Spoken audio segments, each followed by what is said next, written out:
you, Jeff. 5:30 having arrived, please rise for the pledge. I pledge allegiance to the flag of the United States of America and to the republic for which it stands, one nation, under God, indivisible, with liberty and justice for all.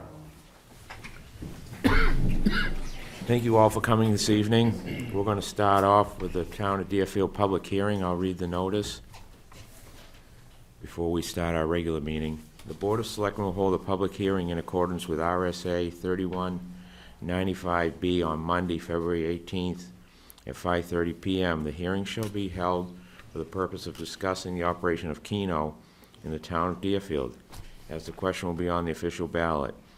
The hearing shall be held in the downstairs conference room of the G.B. White Building, 8 Raymond Road, Deerfield. I'd like to welcome Kelly J. Cleland from the State Keno Division, is it? Director of Sales and Product Director of Development. Sales. The hearing is now open. Anybody would like to speak or?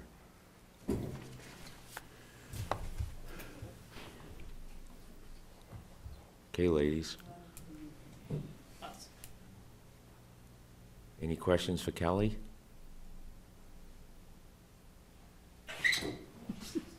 Yes, sir. Yeah, how much will Keno impact the town as in how many charities does Keno buy for? As in, How are they gonna be able to? what is it? What is Keno fund? Do we have a hand one? Would you like me to go to the microphone? Please.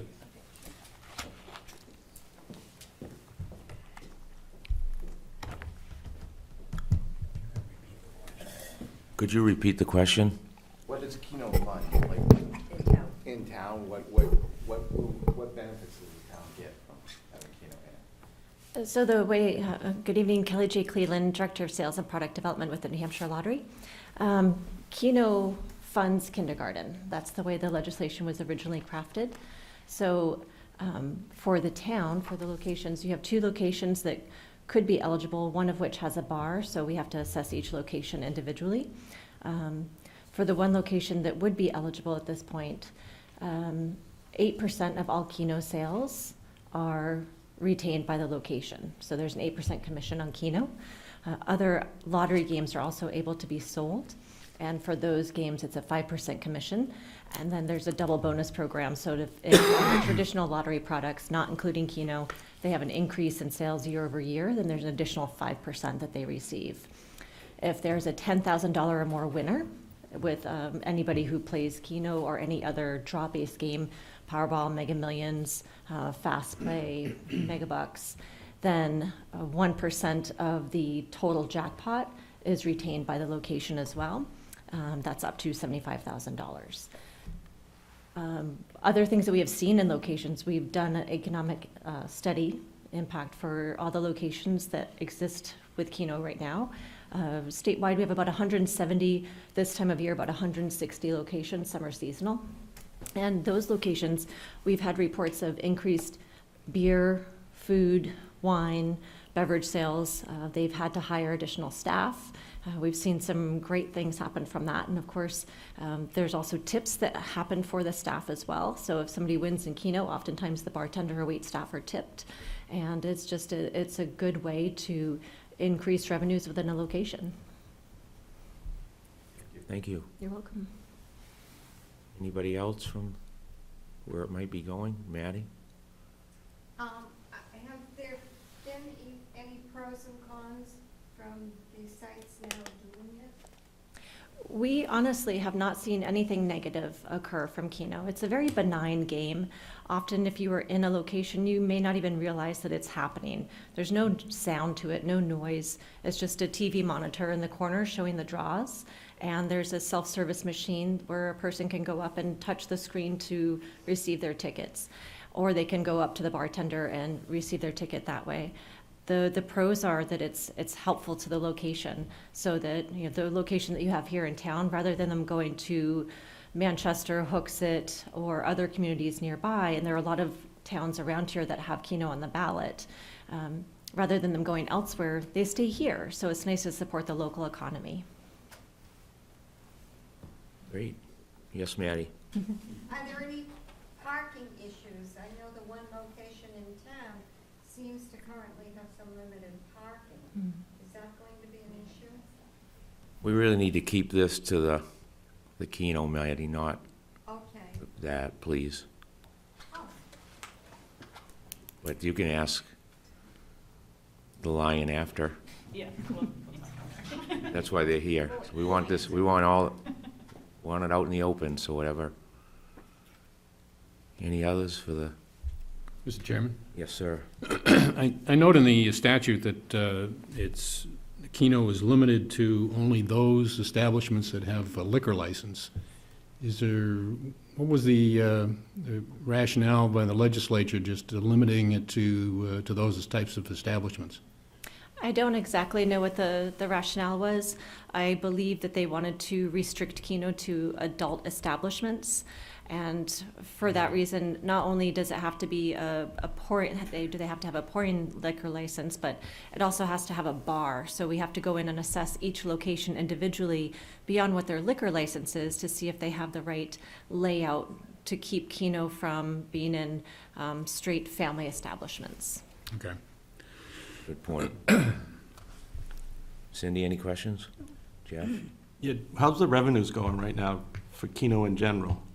So for the locations that we have that have Keno, on average, they're meeting their estimated revenues. So when Keno was first proposed, it was based on certain truths that we projected. 250 locations, $175,000 in Keno sales per year. Right now, the 160 active locations are averaging about that. However, we're well below the threshold of 250 to make the full estimated that we had projected 43 million in annual sales. Right now, we're at about just over 15 million, with a return of about 5 million this year.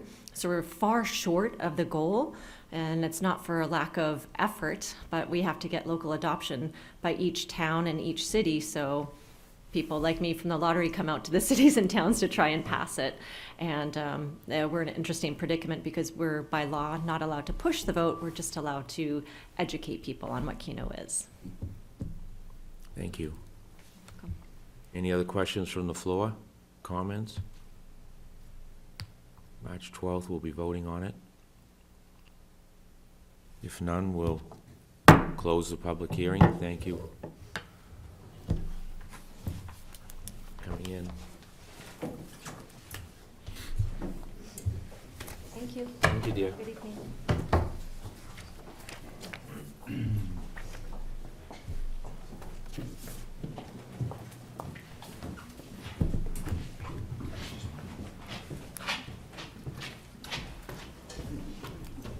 Start of our selectmen's meeting. Vice Chair Andy Robinson can't be here, so I'm going to ask Jeff Shute to fill in for anything we need as vice chair. Start off with a review of outstanding minutes of February 4th. Make a motion to approve the minutes of February 4th. Second by Cindy. All in favor? Aye. Opposed? Thank you.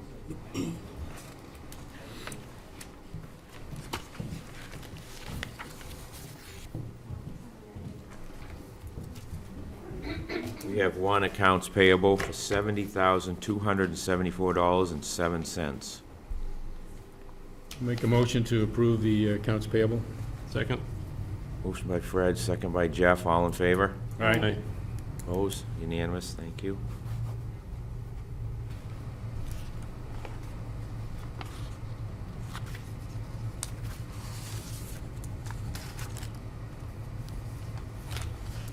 Here you go, Jeff.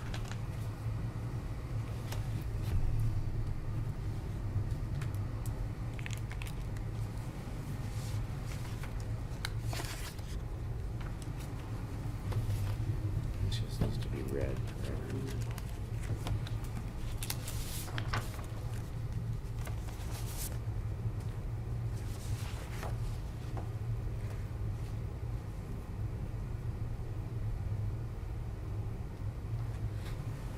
We have a Town of Deerfield seasonal dock agreement with Alexander Michael and Rachel Sarah Ide for 14A Gulf Road. They purchased the property this past year.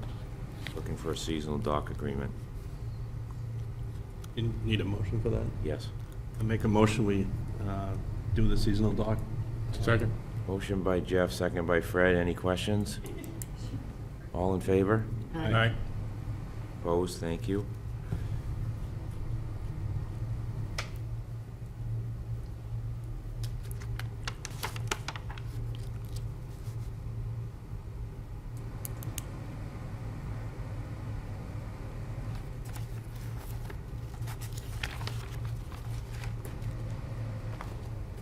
Get it ready for spring.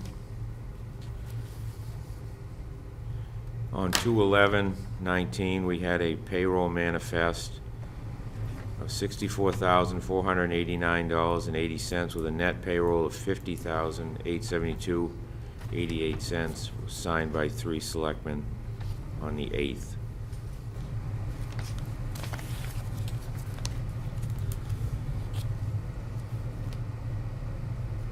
We have a refund request in the town clerk's office. Philip Davidson, 91 Ridge Road. Resident overpaid on a motor vehicle registration. Local fees should have only been $10 and he paid $55. The error occurred due to an error printed on a mail-in renewal application. It is the recommendation of the office that we refund the monies owed to Phil Davidson. Make a motion, we $45 since it was 10. refund Phil Davidson $45. Yes. Second? Second by Fred. All in favor? Aye. Aye. Opposed?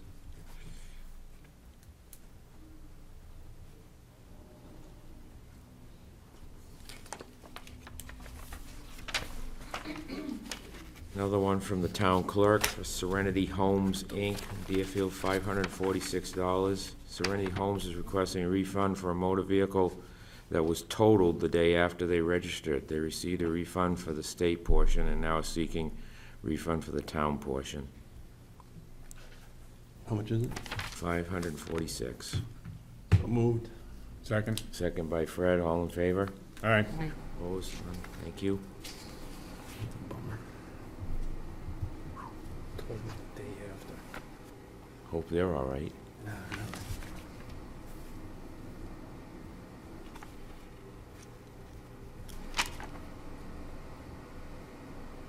We have appointment to the Parks and Recreation Commission, Dwight D. Bonds, for expiration of April 2022. And we have one for Jeff D'Agostino. D'Agostino for the same term, and Kathleen Libby for the same term. Hers is till 2020. So Dwight and Jeff are re-upping their positions, and Catherine is filling out a position that Ernie Roberts resigned. Make a motion, we approve those. Second? Second by Fred. Any discussion on the 3 for Parks and Rec? All in favor? Aye. Opposed? Thank you.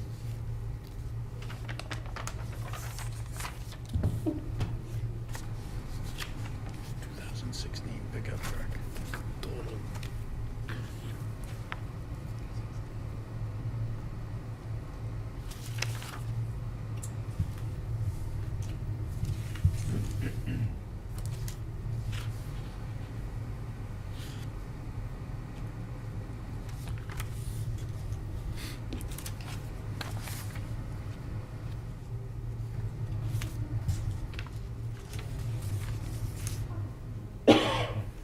This one, the fireworks ordinance, we're not gonna do.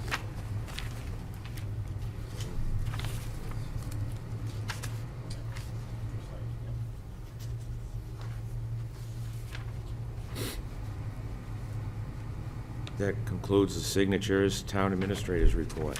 I have one item this evening, just an announcement for the town that there is a townwide cleanup Saturday, April 27th, from 9 to 11. And following that, from 11 to 1 at the town hall will be a chili and chowder fest. 420s April 27th, from 9 to 11. later this year. Yep. Thank you, John. Any questions for the town administrator? Stick around, we may have some come up. Under unfinished business, we have Rainbow Bridge composting proposal. Would you like to go to the mic? Hi, everybody. Hey, evening. I don't have much to report. I just wanted to update you guys. I did go to Rick Pelletier, Great. and he's going to speak to council to see if there needs to be a variance. He doesn't think so, but he said he would double check, and he's going to get back to me this week. And I just wanted to experience a public hearing, because we're probably going to have to go through that. So that is my update. The letter to the residents have been put on hold. Sorry for the confusion, John. And next, after I hear from Rick, I will approach the planning board. And Rick also suggested finding an engineer to give us some site plans. So, It'd be good to have it. yeah. So I'm glad you came in, because I think you need, or we need to keep it moving on our end Yeah. for you. Yeah. So is John going to talk to Avatar? Remember we've said there's going to be I think we owe it to Rainbow Bridge to give them what we're thinking of for a value Yeah. before they go spending money on lawyers and Right. things like that. I mean, That would be nice. I realize it's Yeah.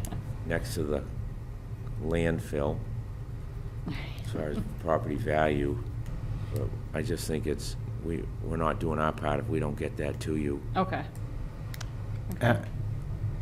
Yes, Joe? Avatar's already been notified, they're going to be working on it. I've already let them So know. they're gonna take that Awesome. square sheet Correct. through Thank us. you. I sent them all that information, they know exactly where it is. Okay. Wonderful. Thank you very much. I think that's all Fred, I've, oh, hold on a second, Sure. Beth. Yeah, I think the first step is to get a concurrence by the board that, yes, you can end up doing that. yes. And have an assurance that that can happen. Yes. And then go through with the other with the steps. planning board, yeah. Right. I wouldn't want to see you Right. expend money on engineers and lawyers and whatever, and for us to say, well, no, we changed our mind, no, you can't do it. Right. And so, So wait for the wait for the Avatar yeah, value, and then you guys decide if that's worth it for you guys. exactly. yeah. Okay. Right, we've had a consensus that want you to go forward with it. Yeah. Is that a good way to put it? But Mhm. Fred's points about, and my point about the financial part, I don't Right. want you unnecessarily spending funds Right.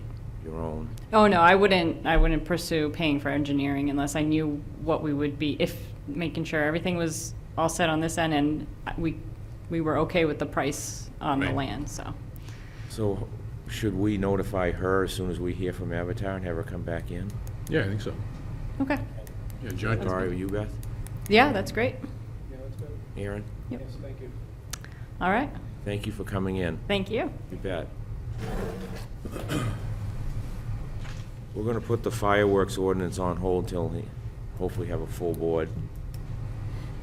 There's some more to read about. There's a letter in the file that came in from a firefighter.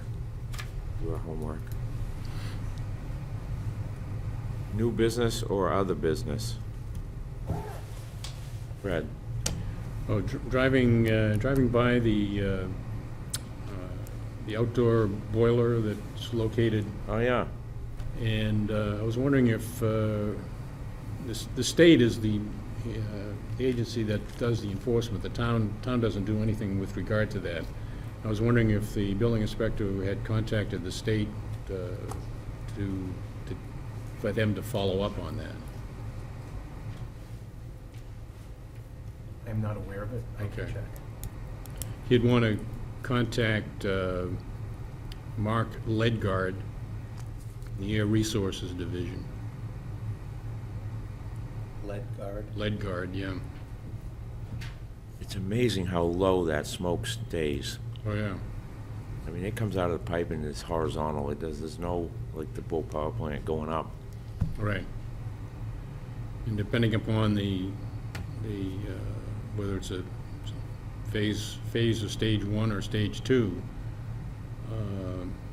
if it's a stage 1 or phase 1, that the stack has to be a minimum height And I don't know what the number is, but, and if it's phase two, which is supposed to be cleaner burning, there's not that same type of requirement, but I don't know if the stack right now is high enough.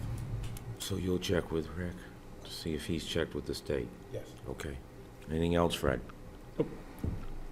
Jeff? Just wondering, VZ Park gate still open? It was when I went by this afternoon. Yeah, and just, we usually close it for the winter, and I Right. know they opened it for the fish derby, and I'm thinking we probably should get that closed. Check on it. Cindy? No, I don't have any.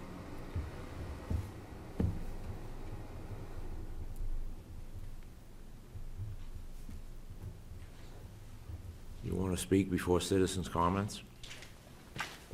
Or did you just come to listen? Are you here to speak? You're not on the agenda, so I didn't know. You're not on the agenda, so I didn't know. Oh, yeah. You're the only one. Supposed to be on the agenda. I thought John put me on. You're on under other business or follow-up business or old business, but they're aware that you were going to be here. Want me to speak now?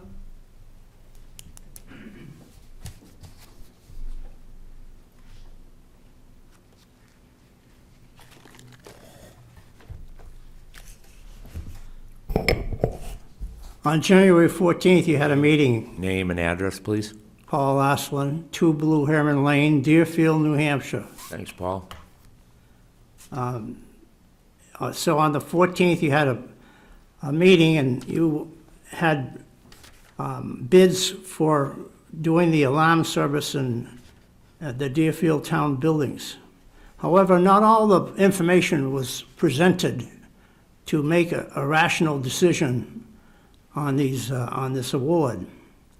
For one, Jeff Shute asked how much it would cost for the changing of the guard, and that question was not answered. And the question would be, or the answer would be about $6,000.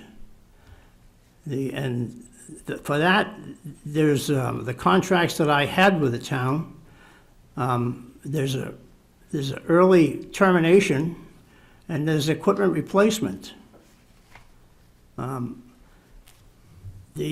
was the low bidder, yet it was given to someone else. Now, I've been in business, in the alarm business, for 40 years and 16 years in town here. So, you know, that should be some sort of consideration. Some of the trouble alarms that happened at the town hall were caused by the pump house water tank pressure, which was not rectified until recently.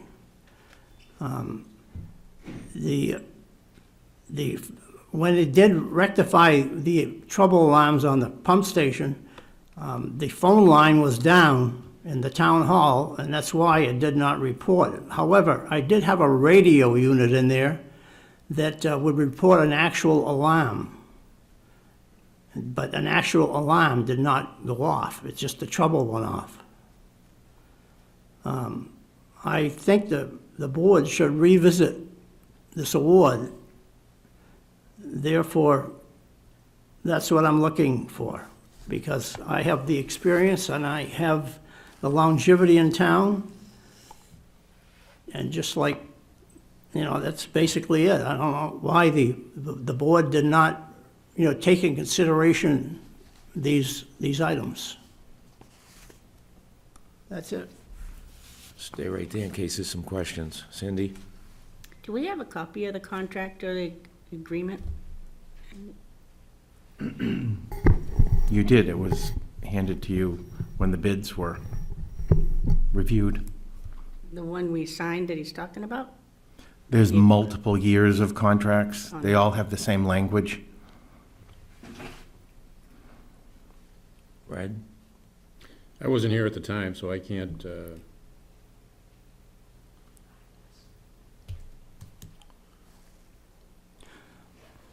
Paul, what's the story as far as you by yourself now? Do you have No, I have a person who subs for me if I'm out of town, and I'm usually out of town only 2 days a month, if that much. No, be right up, straight up with you. We were heard that you were in Florida for the winter.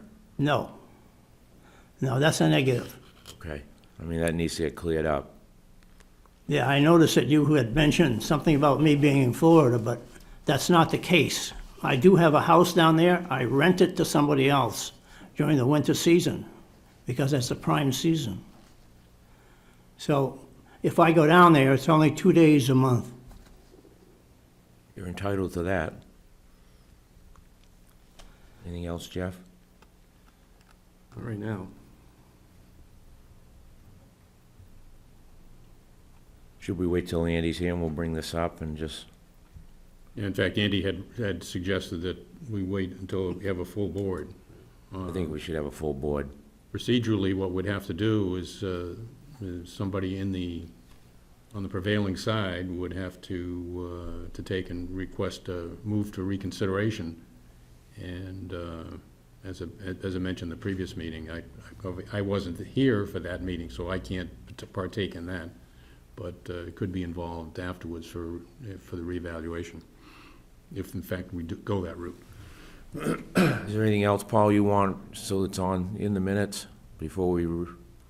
Well, you know, the only consideration they took when they were at that meeting was Ray Ellis had recommended they go with R.B. Allen, R.B. Lewis, and that was the only consideration. Jeff Schuet's the only one who brought up the case about how much it would cost, and therefore, being the low bidder, I think that it should have been awarded to me. And that's it. We'll take it under advisement and get back to you. Thanks. You bet. Thanks for coming in, Paul.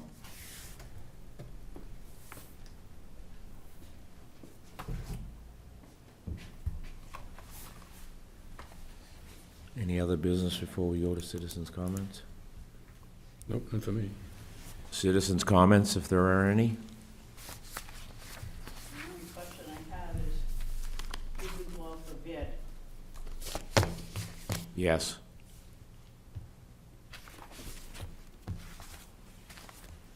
We'll get all that for you because it's gonna get re-examined.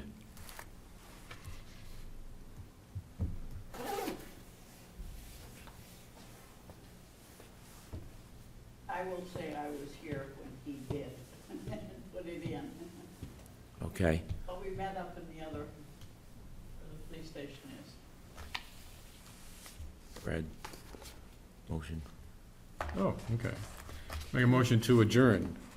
Second. Second, all in favor? Aye. 5:56. Thank you, everybody. Thank you, Ray, for coming in.